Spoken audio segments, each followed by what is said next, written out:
Oh, there's one. That might be a decent one. This is a good one, guys. What's up, guys? Welcome to another episode of Bass Union. We're on Lake Oroville again. Can't get enough of this place. It's close to home. The fish are biting. It's winter time, and we're up the Middle Fork. This place can be spectacular. We actually came up here in our last tournament we had towards the end of the day. Weren't going for us that day, but you know, there's a lot of fish up here and they're chewing. So let's see if I can get a little redemption. The goal for today, just catch some fish, have a good time, get some good content for you guys, and hopefully you guys can get out here too and whack some fish and have some fun. So I feel bad for all you guys that are across the country that are all iced out, snowed in. You know, it's like perfect out here right now. I just got a sweater, nothing even crazy, I'm not layered up. So it's gonna be a nice day with what's left of it. We got a few hours of daylight left. So let's get out and make something happen. All right, starting out, we got some key baits on the lineup. Just like last video, we got a drop shot. So you gotta have a drop shot. They get below the boat, you can put it right in front of their face, dangle it, hold it there. Another bait that I haven't really talked much about is using our finesse swim bait heads with like a little fluke style bait. This is actually a Yum, I think it's a Christie minnow, or I don't know, some minnow profile looking bait.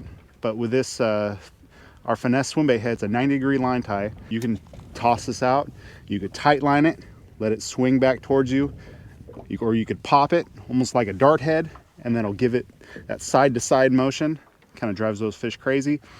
Or you get them under the boat, you can drop it straight down, and as it's falling, it spirals just like a dart head. The shape, I designed it that way so that it creates that erratic action on the fall. It doesn't fall just straight down. So when you get in front of their face, you can hold it there just like a drop shot. You can kind of dangle it, hold it, give it pops, you go side to side, and just make those fish bite. That's the whole ticket with that 90-degree line tie. You cannot do that with a 60-degree or a 30-degree. It's impossible. That 90-degree is key. So, and also with this, we had them available in 2/0, 3/0, and 4/0. We also have these available in 1/0 now. Just got to modify the molds a little bit and they'll be available. Check out the website. If not today, they'll be available in a few days. So keep your eye on the website for 1/0. It'll be perfect for those smaller baits just like this. So next bait we got on the lineup is the Bass Union Finesse A-Rig. I would throw the bladed one, but the water's so clear up here, I almost feel like just starting out with the non-bladed version. Got a little 2.8 Kytex with 1/4 ounce Bass Union Finesse swim bait heads on the bottom, 2 of them, and then a 3/16 in the middle. So it just helps keel that thing and keeps it upright. Next bait I got on the lineup, I know there's a lot of snags up here, so where I can't put that finesse swim bait head with that exposed hook, I'm gonna use my weedless darter head. This is a 1/4 ounce with a 4.5 inch robo worm. This thing's perfect to get into those snaggy areas, the rock. You know, if you got any like little stick ups or, you know, little brushes or something, you could throw it right in there and you can pull that thing right out. It's just got this little extra wide gap hook on there. This is a 1/0 with a 4.5 inch robo. That 1/0 is perfect for 4.5 to a 6 inch. Anything bigger, I go that 2/0 hook that we got. And last but not least, we got a float and fly. You know, these steep bluff walls, these fish love to suspend on this stuff. And a float and fly is the perfect presentation for these bass. You can dangle it in front of their face as long as you need to. You know, this is just a little homemade fly using one of my little finesse swim bait heads. This is actually an 1/8 ounce.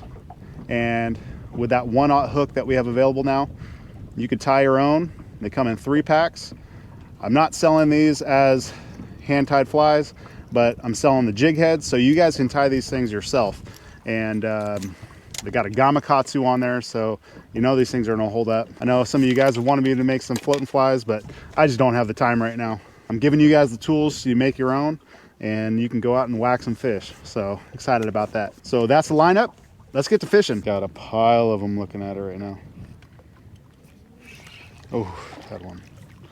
Had one.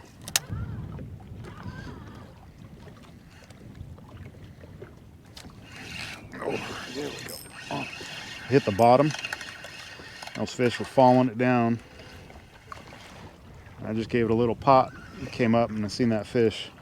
Just came up and cracked it. Not a bad guy. First fish in the boat. He ate that finesse swim bait head.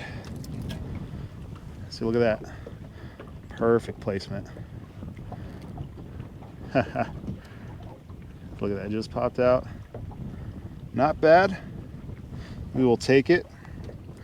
This is a 1/4 ounce. You can see we got a weight stamp on the bottom. And this is the 1/0 hook. So perfect profile for these bait fish eaters out here. Man, I had like 50 fish follow my bait down on that last cast. It's freaking crazy. So there's a little spot with some bushes right here. It's be perfect for that weedless starter head. I'm gonna throw this thing right up in them bushes. Not have to worry about getting hung up. I'm still gonna get that same death spiral action that these spots love. And I'm just watching that line. That's why I got that real high vis braid, so I could see that bait as it's sinking. And if I see it take off or stop, I'll lift up and check it. I'm using that braid almost like an indicator. Did not want the start head. Maybe it's too much for him. Let's go back to that stinking drop shot. You were getting them on last week. I got one eyeballing it. He's creeping up on it super slow. I'm just dangling it.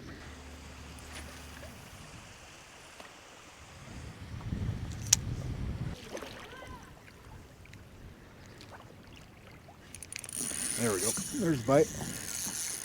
Just swinging that drop shot down these ledges. Ooh, we got a little scrapper, fellas. Oh boy. Hello there. It's like the last video, man. They were loving that drop shot. Not a bad little fella. It's just fun getting bit. Yeah, he's a little bigger than the last one. A little bigger. Spitting up a pile of bait fish. And of course he took my worm. Look at that hook placement. Nice little thick little spotted bass. That's how you want them to eat it. Just got that drop shot, same setup from the last video. It's about a foot, just a little over a foot of a leader, 1/4 ounce, a little home pour drop shot weight with an owner size 1 mosquito hook. And spotted bass, they fall for it every time.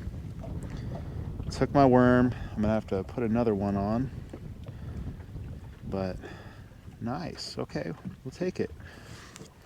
We tried got one on that little finesse swim bait head. I picked up that weedless starter head, got a few little nibbles on it, but they didn't commit to it. I think that thing was falling a little too fast. I almost got a feeling if I went down to like a 3/16 or maybe an 1/8, might get a little bit more action out of it just on the fall. They'll smack it.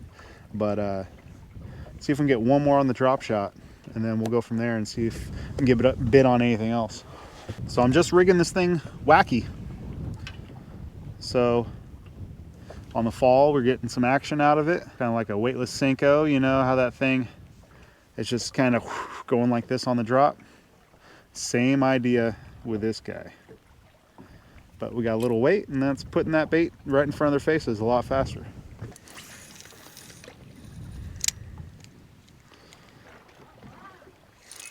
Oh, I had one. Best thing to do, spotted bass, you just let that thing sink right back down. Chances are he's got some buddies that'll probably pick it up if they didn't take my worm. I don't think they did. Still sinking about the same.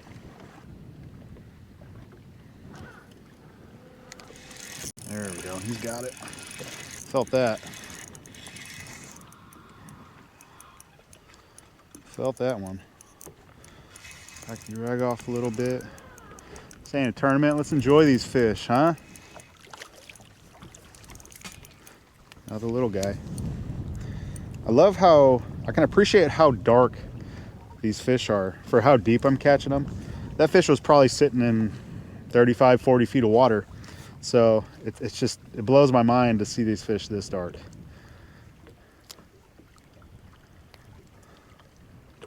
Little spotty.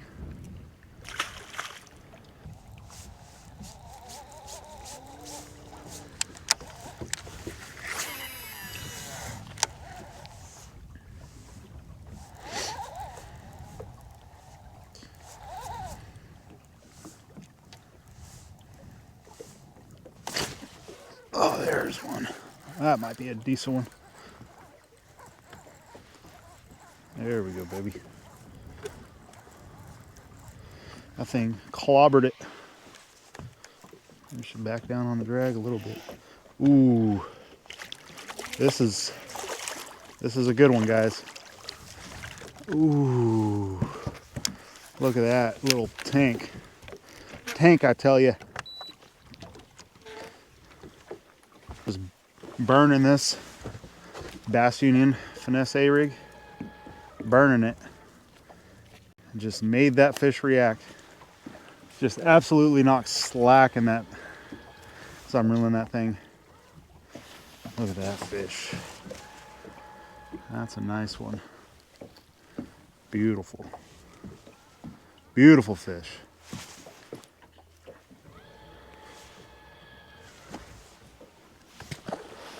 So I'll break down this setup. Got 2.8 Kitex on the heads. Got 3-inch easy shiners as dummies. 2 1/4 ounce on the bottom, a 3/16 in the middle. And that's just keeping that thing nice and upright. It's keeping it going through the water column nice and straight like that. Got 15-pound fluorocarbon. This one is the Dobbins Champion 806 CB. It's a big crankbait rod. This is one of my favorites with the A-rigs. Like I said, 15-pound fluoro. And this one is a Shimano SLX DC. This one is a 7.5 to 1, I think it was. Yeah. Honestly, if you can get away with like a 6 something to 1, I think that's probably your best bet with A-rigs. That way you don't go too fast. I think if I had a little slower gear ratio, I'd be able to, I don't know. It might be a little easier. I think I'm burning this thing a little too fast sometimes. But sometimes that's what they want. You know, you hit the water and you just start reeling and you're up in the column and then they come up at it. And sometimes they're near the bottom and they don't want to go up. They want that thing in line with them. So every day is different. You just got to try it. See what works for you that day. Well, if we're getting better bites with this thing, there's no sense in putting it down. See if we can get any more. That thing knocks slack in my line. I can't believe that. I can't believe that fish did not have it. I was reeling and there was nothing.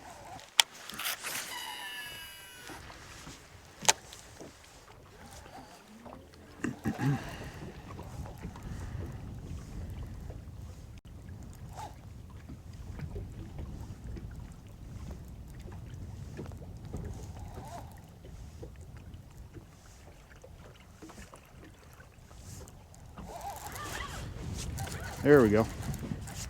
That one ate it. Super subtle.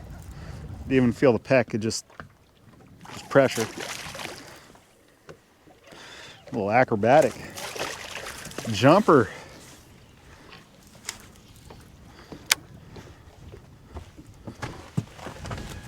There's another one. That one got that bottom hook. Yeah, like I said, that one didn't really feel the bite. Just reeling and it just loaded up.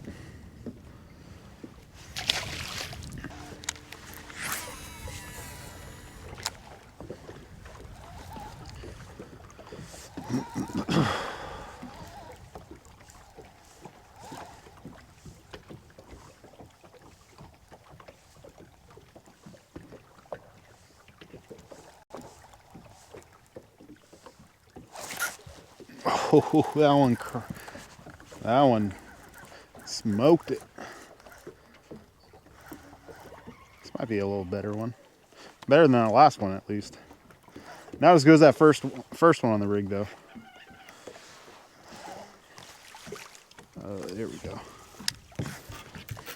So I love throwing this this 806 CB, especially with the rigs, because it's a big crankbait rod, right? So when this fish loads up on it, this rod just bends all the way down. So when I hook up with one, chances of them coming off go way down. So not a bad one.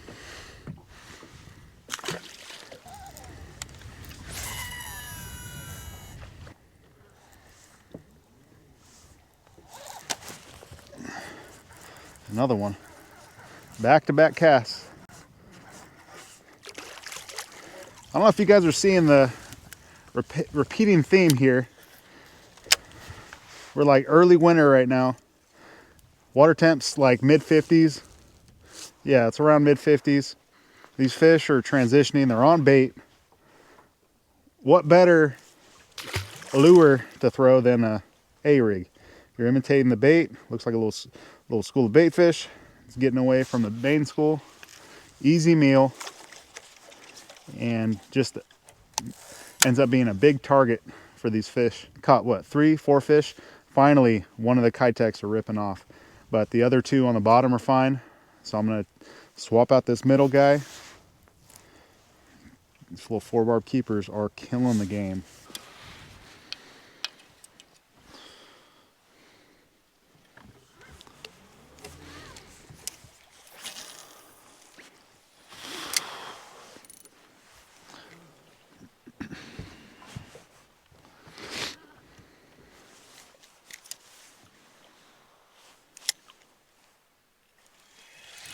Oh my goodness. I've been throwing all sorts of different baits. First cast with a drop shot, and the fish just swoops in and grabs it on the fall. Oh my gosh. The back of my head is just saying, throw the drop shot, throw the drop shot. Just a little different action, you know. Try different weights with the jig heads. Started out with quarter. Picked up, I was throwing a 16th, trying to get a slow fall. First cast with a drop shot. Just like that wacky motion. Decent one. Good hook placement. Not a bad little spotty. Just a little heifer. What did I say in the last video? A chungus? Little chungus. See how much longer we can stay out here. It's gonna be pitch dark in about a half hour. There we go.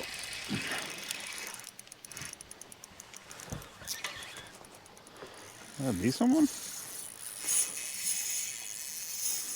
Well, it might be a decent one. Guess what I got it on? An old drop shot. Oh, he ain't that big. Fun though. Fun few hour session out here on Oroville. Drop shot, A-rig. Got one on that swim bait head. I think that was the first fish. Hopefully it got on camera. But yep. Old rubble worms doing the deal. And that A-rig got the better fish. Tried making some other things work. We just weren't having it up here today. But you know, every day is different. Just got to keep throwing at them and try new things and see what makes them tick. Well, that's going to do it, folks. Appreciate all you guys that stayed and watched till the end of this video. You guys rock. It was fun. Few hour session on Oroville, hooking some fish, getting them in the boat. Just loving it. Loving every second of it. Check out some of the other videos that we got out. Been trying to keep up with this thing a little bit more, put out more content for you guys to enjoy. We got a lot of tournaments coming up in January. I mean, tournament season's about to be full blown. This is what I'm planning on fishing. We got Shasta. A lot of Shasta in January, a little bit of Shasta in February. We got one bass. I still need to sign up. I need to get my registration in on that. New Gens, the Pro-Am for sure. their team tournament. Gotta do that one. The Phils. We're gonna do the Phils, and we got the BAM tournament in February. I'm pretty sure it's a Pro-Am. You know, that's kind of what I'm thinking. A lot of Shasta. And then in February there's some Oroville tournaments, and I don't know. We'll see what happens. I want you guys to wish me luck and pick up some Bass Union jigs if you want to support the channel. I'm not currently guiding right now. I'll be booking trips probably in the spring, you know, around, I don't know, April through June. Those are kind of typically when I get pretty busy. So we'll hold out until then. And before that, it's gonna be all tournaments. Hope you guys enjoyed, and like, subscribe, and we'll see you guys in the next video.